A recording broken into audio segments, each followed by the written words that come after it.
They say a story about the Rambam, how, during his time, there was an anti-Semitic king who wanted to get him.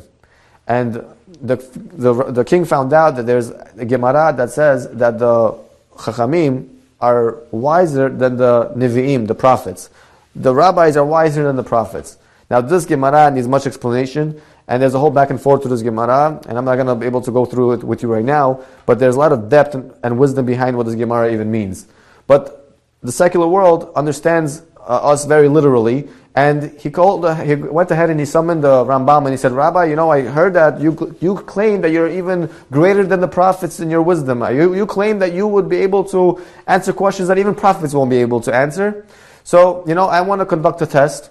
Tomorrow I would like you to come to my court, and I want you to put your hand in this box. I'm going to leave 2 papers inside this box. One is going to say life, and the other one is going to say death.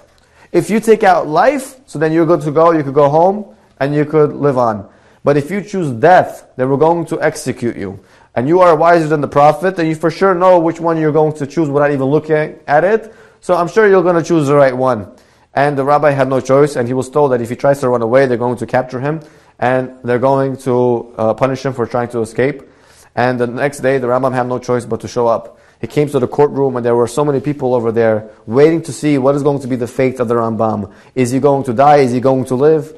And as he was walking towards the king, towards the throne, as he was approaching the king, the people started whispering amongst each other, today the Rambam is surely going to die.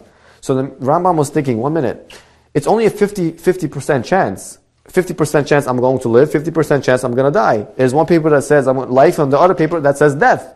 So why are they so confident that I'm for sure going to die? They must be in on something that I'm not aware of. It must be that inside that box, it's not one paper that says life and one paper that says death, but rather 2 papers that say death. No matter what I choose, they're going to kill me.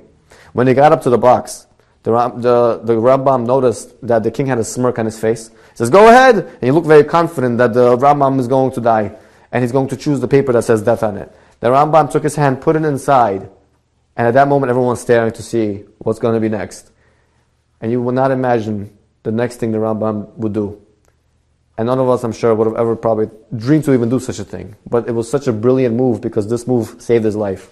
He took his hand, put it inside the box, and quickly took it out and swallowed the paper that he took out. And they looked at him and says, Rabbi, what did you do? He says, I don't know, temporary insanity. What do you mean temporary insanity? He says, listen, you said that there's one paper that says life, one paper that says death.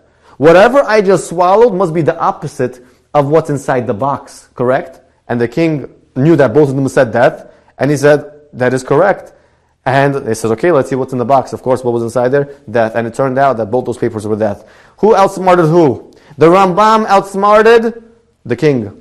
And they couldn't understand, they couldn't believe, how did the rabbi do it?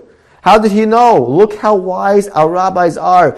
Any situation, he was able to know how to properly approach the situation, how to go about any circumstance that comes his way. That's what the Torah is. It sharpens your mind. It gives you the chachmah to go about any circumstance in life. Does the Torah tell us how to deal in a situation when the king is going to come and going to give you a box with 2 papers that says that? The Torah doesn't tell us this, but the rabbi had such a sharp mind, but what sharpened his mind was the Torah that he learned. The wisdom that he got was from the source, from Hashem himself. And because he has such wisdom, he was able to know how to go about the situation. When the scholars and the secular philosophers, doctors, when they had questions, who did they turn to for solutions? They turned to our rabbis, our sages, because they knew that our information is divine. They knew that our wisdom is coming from a divine source. And therefore they understood what we have is very special. Don't we want to give over such Torah to our children? Don't we want to give it over? Don't we want our children to be raised with such wisdom, to stimulate our minds properly? They weren't experts, they weren't just experts in the Torah field, but they were experts in every single field. And even when the whole world would claim, no rabbi, this is the right way, the rabbis stood their ground. And when modern technology came out, it only proved that the rabbis were right all along.